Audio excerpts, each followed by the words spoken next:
मित्रों, आज हम मास्कोट्स पर चर्चा करेंगे। उसका मतलब है भाग्य चिन्ह, विश्व कप का भाग्य चिन्ह, जिसे शुभंकर कहते हैं।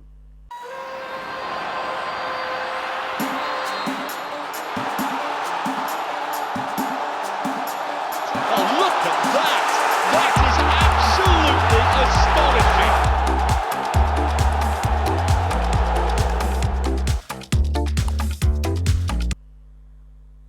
अब प्रमुख खेल आयोजनों में शुभंकरों का उपयोग एक आम बात हो गई है। शुरुआत में तो पहले कई वर्षों तक शुभंकर के रूप में बच्चा, जानवर या एक पक्षी का ही प्रयोग होता था, लेकिन इसके बाद टेक्नोलॉजी के डेवलपमेंट ने एनिमेटेड मैस्कोट्स को जन्म दिया था। वर्ल्ड कप पहला बड़ा आयोजन था जिसमें इस आयोजन के प्रमोशन के लिए शुभंकर का इस्तेमाल किया जाता था। यह ओलंपिक खेलों में इसके इस्तेमाल के 6 साल पहले 1956 में हुआ था। पहले शुभंकर को विली नाम दिया जाता था, जो एक शेर था और यूनियन फ्लैग जर्सी में लिपटा हुआ था, जिसके ऊपर वर्ल्ड कप उकेरा हुआ था। वो एक बेहद सफल और अनूठा प्रयास था, जो तब से सभी वर्ल्ड कप आयोजनों का शुभंकर का हिस्सा रहा है। मेक्सिको 1970 में वैनिटो स्वागत करने का एक प्रतीक रूप था। वो मेक्सिकन रिंग और मेक्सिकन सोम्ब्रेरो यानी गोल टोपी पहने हुए एक लड़का था, जिस पर मेक्सिको 70 लिखा हुआ था। उसे आम तौर पर जुआन के रूप में जाना जाता था, जो स्पेनिश में एक सामान्य नाम था।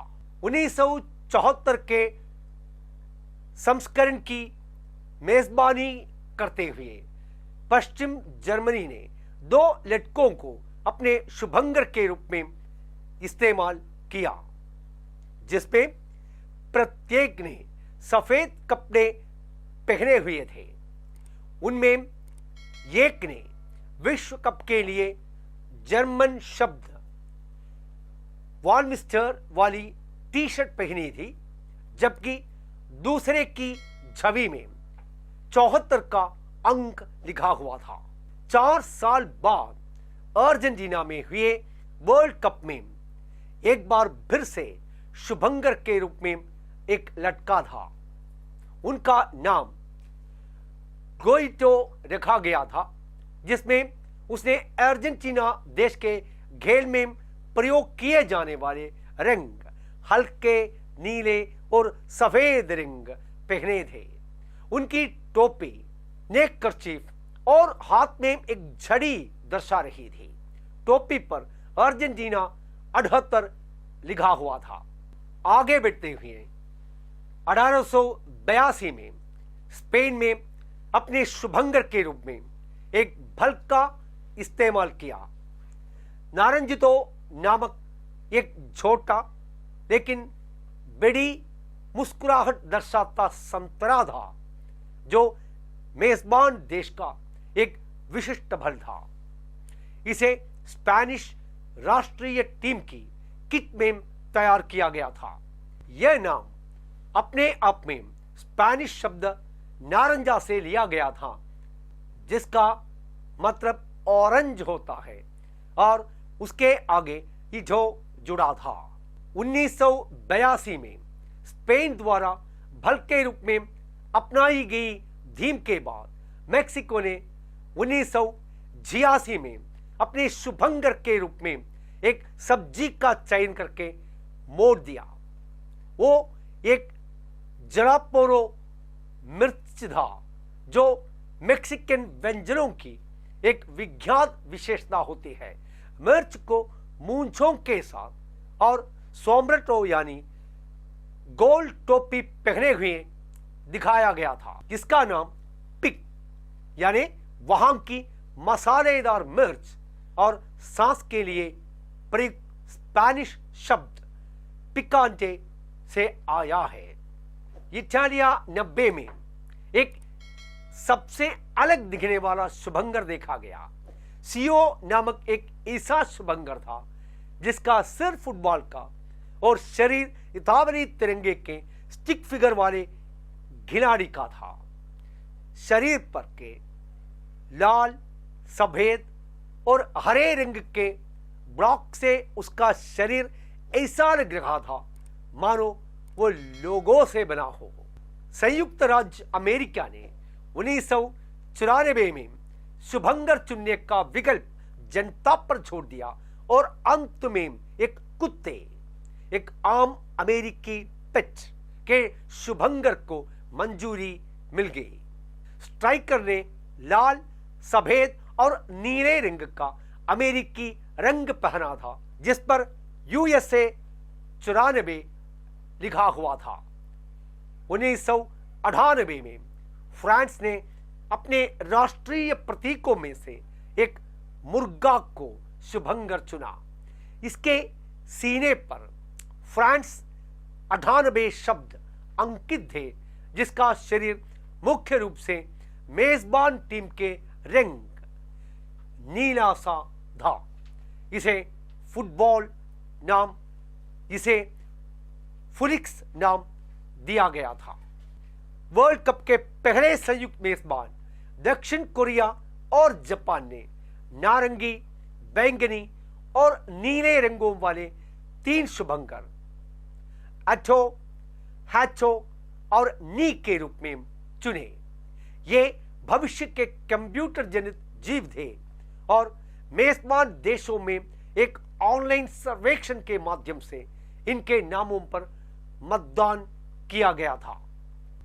जर्मनी ने वर्ल्ड कप के शुभंकर के रूप में शेर को एक बार फिर से जगह दिलाई। इसने 6 नंबर वाली जर्मन शर्ट पहनी थी, लेकिन नीचे पैंट नहीं थी। साथ बनाए रखने के लिए उनके पास एक टॉकिंग फुटबॉल पिल भी था। गॉलियो नामक यह शुभंकर शब्द गोल और शेर के लिए प्रयुक्त लैटिन शब्द लियो है।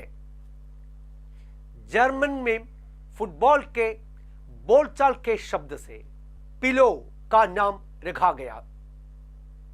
दक्षिण अफ्रीका ने 2010 के वर्ल्ड कप के लिए एक तेंदुए को शुभंकर के रूप में चुना, क्योंकि विश्व कप ने पहली बार एक अश्वेत महाद्वीप की यात्रा कर रही थी, जिसका नाम जकुमी था, और उसने दक्षिण अफ्रीका 2010 की घोषणा करती एक शर्ट पहनी थी। शर्ट में हरा और सुनहरा रंग दक्षिण अफ्रीकी राष्ट्रीय खेल रंगों का प्रतिनिधित्व करता था। शुभंकर का नाम जाजे लिया गया था, जो दक्षिण अफ्रीका के लिए एक संक्षिप्त नाम था और कुमीक को एक अफ्रीकी भाषाओं से 10 को दर्शाने के लिए प्रयोग में किया जाता था। ब्राजील ने एक कार्टून आर्मडिलो चुना, जो 3 बैंड वाले आर्मडिलो पर आधारित है। एक स्वदेशी लुप्तप्राय प्रजाति का जीव है, जिसे टाटूबोला नाम से जाना जाता है। इसका नाम फुलेको पुर्तगाली शब्दों में फुटबॉल और इकोलॉजी से लिया गया था। रूस 2018 के लिए शुभंकर एक भेड़िया था जिसका नाम जबीवाका था। अगर उसे रूस से अनुवाद किया जाए तो उसका अर्थ होता है जो स्कोर करता है। शुभंकर ने लाल शर्ट्स और एक नीली और सफेद टी शर्ट पहनी थी जो कि रूसी राष्ट्रीय टीम का रंग है। 1 मिलियन से अधिक रूसी फुटबॉल प्रशंसकों द्वारा मतदान में पसंद किए जाने के बाद यह शुभंकर चुना गया था। कतर में इस साल के अंत में वो लाइव नाम का होगा जो शुभंकर के रूप में काम करेगा। हालांकि इसे अवर्णनीय कहा गया है, लेकिन ये मेजबान देश पुरुषों द्वारा सिर पर पहने जाने वाले पगड़ी की तरह दिखता है। अरबी में लाइव का अर्थ है अति कुशल खिलाड़ी। मित्रों, जिस प्रकार फुटबॉल में समयानुकूल परिवर्तन आया था, उसी प्रकार शुभंकर में भी समयानुकूल बदलाव आता रहता है। तो हम फिर मिलेंगे, तब तक के लिए अलविदा।